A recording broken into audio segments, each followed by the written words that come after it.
My husband won't speak to me after finding out that I'm pregnant. Now, there is a trigger warning here for mental health and wanting to end your life. I cannot say that word on YouTube. It gets flagged. I do think these stories are important to talk about because mental health is an everyday thing. A lot of people go through it. So if we're talking about it in the comments, you guys, if you say certain words, your comments might be removed, flagged. My video could also get flagged or removed. Hoping for no strike on this channel. We're going to censor the wording as much as we can, but I still think these stories are important to share because I'm sure a lot of people have gone through this or know someone who has. So let's see.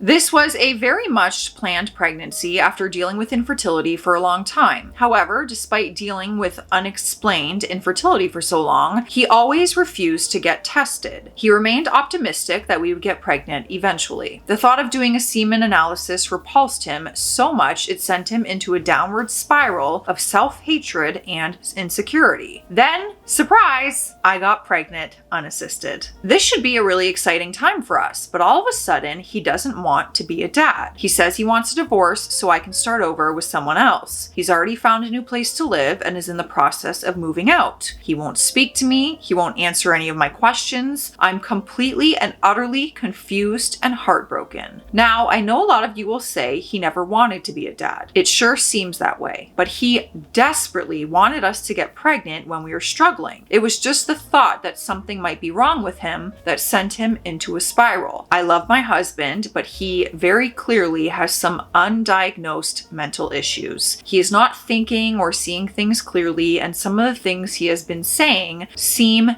genuinely delusional. But he won't get help. He is stubborn as hell. You would think he would know better because he's a doctor, but nope. He says he knows something is wrong with him, but he doesn't care. He just wants to disappear.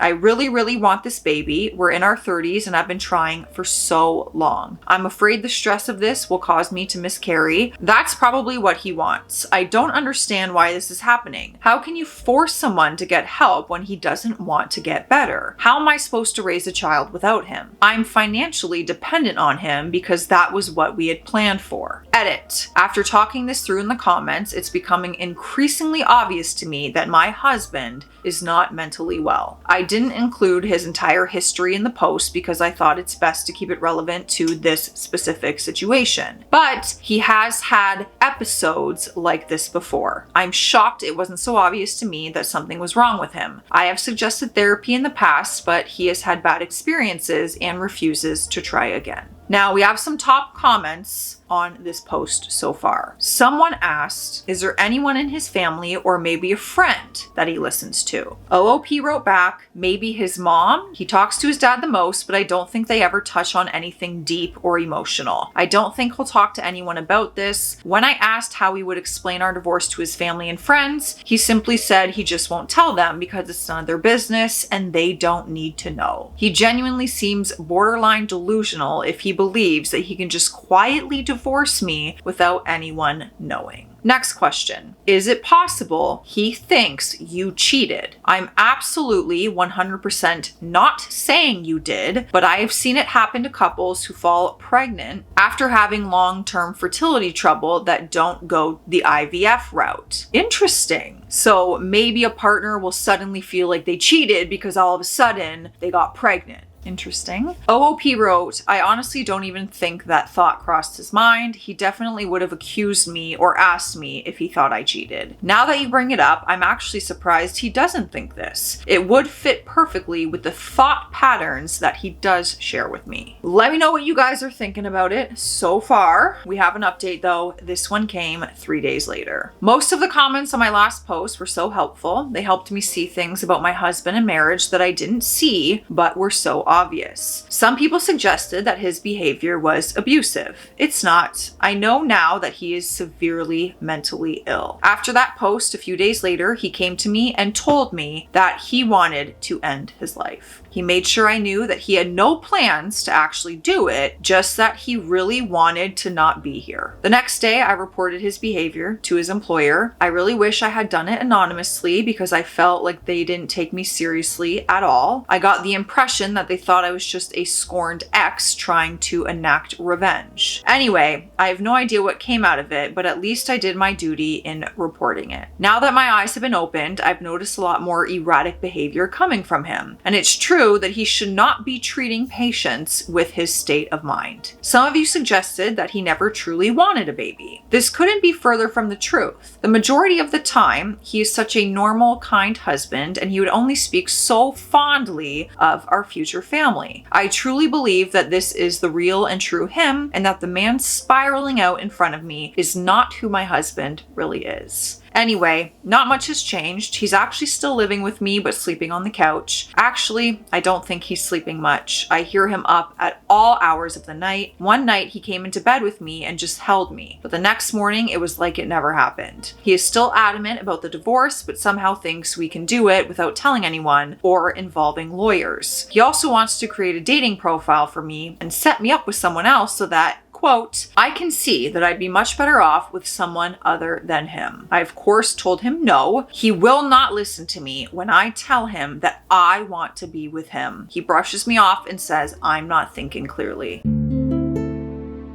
He refuses therapy or medication. He says he doesn't want to feel better. He doesn't care that he's irrational or depressed. He simply doesn't care. He just doesn't want to get better. I'm still pregnant and he still wants nothing to do with it. I'm so afraid I'm going to lose this pregnancy due to stress. I am currently 5 weeks, 2 days. The chances that I will miscarry are still high, and I'm dreading the day that I find out that I've lost everything. My husband and my baby. I don't know what I would do. Now we have an edit to this post. I am getting so dang frustrated with people in the comments who are telling me I'm not doing enough because I'm unable to get my husband involuntarily committed to a hospital. I have zero control over this. I've spoken to a police officer as well as someone from the hotline, the specialized hotline. A person cannot be committed unless they are an immediate threat to themselves or others. And it does not matter what I tell them. He has only told me that he wants to end himself, not that he plans on doing it. And I will not lie to the police. Additionally, even if I did lie, they will speak to him and take his statement into account. And if they do not believe he is in an immediate threat, they cannot do anything. If you're just going to chastise me for not doing enough, aka not involuntarily committing my husband to a hospital, then please don't comment because, and I cannot stress this enough, there aren't any scenarios where a wife has the authority to commit their spouse involuntarily to the hospital. I checked. We have some top comments on this post as well. Someone said, surely there's a licensing board in your state you can report his behavior to. OOP wrote, I guess I could do that. I'm not sure what I'd say. When I told his employer, they didn't really see the issue. They kind of made it seem like I shouldn't be airing out his dirty laundry and told me that many doctors suffer from depression and that it's not a reason to keep them from practicing. When I tried to describe the unusual behavior, I think they interpreted it more as marriage troubles. I can't even imagine being a doctor. The stuff that you go through just in that career mentally and what you deal with and what you see every day. I am not surprised to find out that someone like that is dealing with mental health issues or depression. I give so much props to people who have jobs like that. I couldn't do it. I really couldn't do it. I would take that home with me every single day. Next comment. Is it possible he had convinced himself he's infertile and thinks you cheated? Because this all spiraled with the pregnancy news. He is in a really bad place. OOP wrote, no, he has been spiraling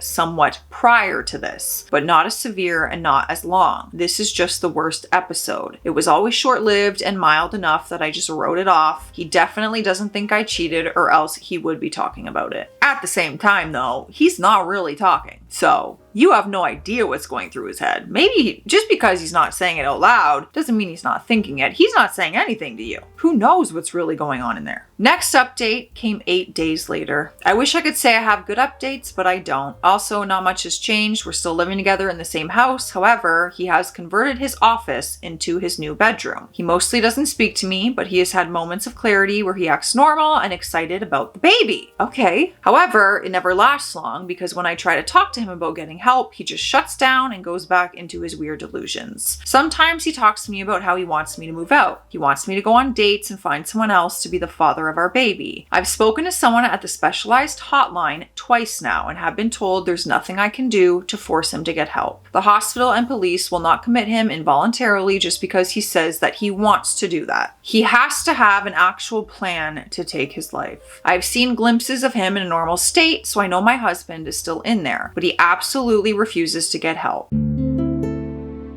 He says he would rather do that than talk to a therapist. Says he doesn't deserve to feel better and that he just wants to fade away and disappear. My mother-in-law won't help. I think she thinks I'm overreacting. I already contacted his employer and the medical board. No one seems to think there's an issue, and I'm starting to question whether I'm the insane one. I've looked into places I can stay, and there's really no options other than staying in my home. If I leave, I may potentially forfeit the right to the house in the event of a divorce. I had my first prenatal appointment and everything looks fine, but it's still early, and with all the stress I'm under, there's still a chance that I'll miscarry. I really don't want to, but I'm bracing for the worst. Girl, I am praying you don't. Praying. The top comments on what people are thinking at this point. Someone commented, any chance that your husband is faking it? It sounds like he's not exhibiting this behavior at work or with other people, just with you. Now, I have no idea his reason. Maybe he's got a girlfriend and wants to drive you out. Of course, I could be wrong, but my spider senses are tingling with this one. In any event, see a lawyer ASAP to make sure you know your rights and what you're legally entitled to. Don't believe anything your husband says in this or any regard. OOP said he's not. He admitted to me that he wishes he would get fired so he wouldn't have to quit. And apparently he has cut off contact with his family and friends. I was not aware of that before. So much is going through my mind right now. So much and so little at the same time because I have no advice to offer other than what the obvious is to get help. How does anyone handle a situation like this? Let's hydrate in the meantime. One thing we can do in this moment is we can hydrate, okay? Drink some water. I love you all. Let me just say I love you all. This is gonna be a love fest by the end of this video because of the subject of the video. I'm gonna be like, this is you guys. I just wanna hug you all. And I want you all happy and alive and well. Cheers. Another successful lip gloss pour. We have an update, and this one came a while later, June 2nd, 2024, 3 months later. I was never able to get my husband involuntarily committed for a psych evaluation. However, he eventually hit rock bottom and he decided he needed to get help on his own.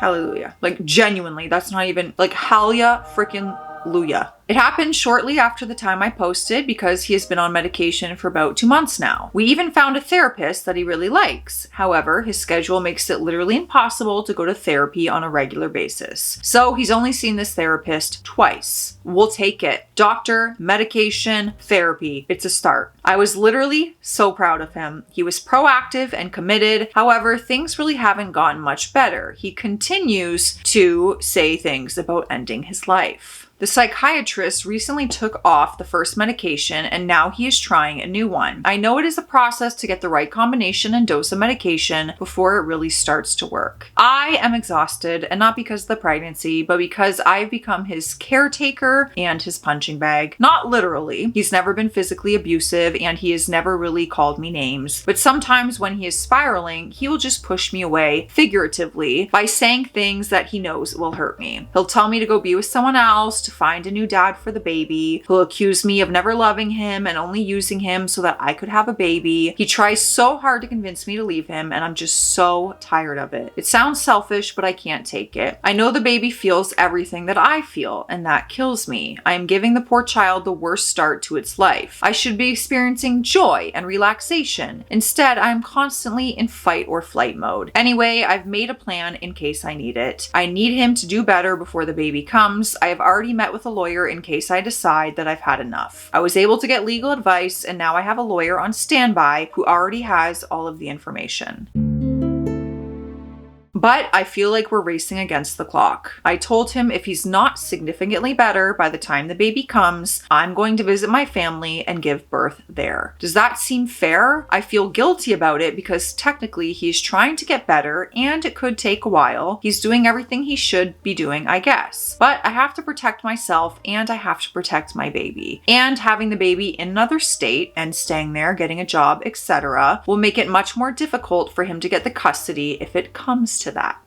Not the time, but my lip gloss was just getting a little chunky. This lighting kind of makes me look like I have a mustache. Doesn't it? I don't know why. Like my phone lighting and everything with this light. Okay. All right. The next update came September 16th, 2024, 3.5 months later. My ideal situation does not involve leaving him. I would much rather he gets the help that he needs. I've spent the last 8 months dedicating everything I have to helping him get better. He does see psychiatrists on a semi-regular basis and has been prescribed antidepressants. To my knowledge, he does take them. However, he remains wanting to end his life and is adamant that I should leave him because he will be a bad father. He has still never been physically violent other than one time where he cornered me in a room and wouldn't let me out while he screamed at me. I don't have proof of that, but I do have many texts of his emotional abuse and mental instability. Like I said, ideally, I would like for him to get better, but unless there is a legal way to force him to get help, I don't see that happening. He refuses therapy and repeatedly says he does not want to get better. I keep thinking we're taking steps forward, but then we're not, and we're taking steps back. So it seems my only option is to separate for the sake of my child. I need to raise my baby in a stable environment and I can't do that with him. He has stated that if I choose to leave him, he will still provide financially for the baby, but I'm concerned that once he sees how much he will owe in child support and alimony, he will try to get 50-50 custody to avoid paying child support. And if he has custody, then it kind of defeats the whole process of me leaving him. My state defaults to 50-50 custody and I've heard too many stories of women having to share custody with their exes despite having proof of abuse, and sometimes even when their ex has been convicted of DV. I am extremely fearful that he will be able to convince the courts that he is stable. He has a good job, he's a pediatrician, and a fantastic reputation in the community. People adore him, I adored him, but he isn't the same man that I'm married and I'm scared. Legally, what would you recommend to a woman in my situation? I have no local friends or family. I'd prefer not to move out of our home due to the fact that I'm 8 months pregnant. I have pets and the nursery is already set up. I think I may be able to convince him to move out, but after that, I'm not sure what my next step is. We have an update. This came very recently, July 13th, 2025, nearly 10 months from the last update. So we're gonna wrap this up in one big bow and we're gonna find out what happened. And I'm kind of scared. I really am. It's been many months since my baby was born and I've been doing a lot of reflecting. Towards the end of my pregnancy, I was planning on leaving my husband. It was clear that he was severely mentally ill and dangerous to himself. I was trying to figure out a way to get out of the state so I could give birth far away. Unfortunately, I gave birth almost a month early, unexpectedly. After my baby was born, my husband appeared to do a 180. It was like the bad stuff never even happened, and he hasn't had a single mental health episode since. It's like he just snapped out of it. He's been mostly the perfect dad ever since, and even though that was the best outcome I could have hoped for, this isn't a happy update. Being a mother, I know now what unconditional love is, and my husband never deserved mine. Even though he's better now, and that's all I thought I wanted, I cannot let go of my resentment. Every day, I feel like I hate him more and more. What he put me through was abuse, plain and simple, and at the end, he got rewarded with the most perfect baby in the world. And now I'm just here, expected to be a perfect wife and mother like nothing ever happened. But it did happen, even though I sometimes question whether the whole thing was some kind of weird pregnancy-induced fever dream. It wasn't. There's no plot twist here. He is aware of my resentment towards him, but he thinks it will go away with time. However, I've only found that it's gotten worse over time. Of course, he still refuses therapy, couples therapy included, so I see no resolution here. I feel like I'm stuck. And yes, I know I only have myself to blame for not getting out in time, but alas, here we are. The way I see it, I have several options. I can divorce him, and most days that is what I feel like I want, but then I really think about what divorce would mean, and it would mean my husband gets automatic 50-50 custody of our child. And that thought truly makes me sick to my stomach. I've met with a lawyer. Despite everything my husband put me through while I was pregnant, none of it is enough to take custody from him. In the state that I live in, even domestic get automatic 50-50 custody unless there was something done to the children. Or I could stay and try to stick it out for my son by trying to let go of my anger and resentment. But I don't know how to do that. How can I forgive a man who doesn't think he's done anything that needs to be forgiven? I've been doing therapy for myself, but my therapist keeps pushing my husband and I to do couples counseling, which he refuses. I guess I just need to keep talking through my options with some neutral third party. Thank you in advance for any advice you can give. If you guys have advice, this update is fresh. You can still go to her since we put the Redditor's username on screen and go find and offer her some advice if you have it, truly. We do have another top comment with some more information. Someone wrote, is there any documentation of your husband's mental health struggles? Doctor visits, hospitalizations, maybe even your dated Reddit posts could serve as evidence. It's worth asking your lawyer. I'm not saying this because I think it would get you full custody, but it could maybe get you a custody evaluation where a professional would take a closer look and maybe make therapy a requirement for 50-50 custody. Anyone who would refuse therapy after that kind of struggle is a selfish prick. OOP wrote back, just text messages and some voice memos I took of him while he was wanting to end his life. My lawyer went through everything. He said it was damning evidence that my husband is a POS, but not the kind of POS that a court would deny access to his child. Honestly, this is like more than my brain can comprehend, especially because I don't have a child involved. I can't imagine. I have dealt with this type of subject in my lifetime and in my personal life, but not in a husband-wife type of way. Let's all talk in the comments. It's an important subject to talk about, but please remember your wording. You have to censor things, you guys. YouTube is very strict on guidelines and we have to respect them and follow them because this is our home, all right? This is our happy space together. So let's just be careful with our words in the comment section. Remember, I love you all. You are loved. You deserve to be here. I want you here. This makes me want to just give everybody a big group hug, to be honest, because mental health is hard. It really is. Stay classy out there. Stay sassy. Love you.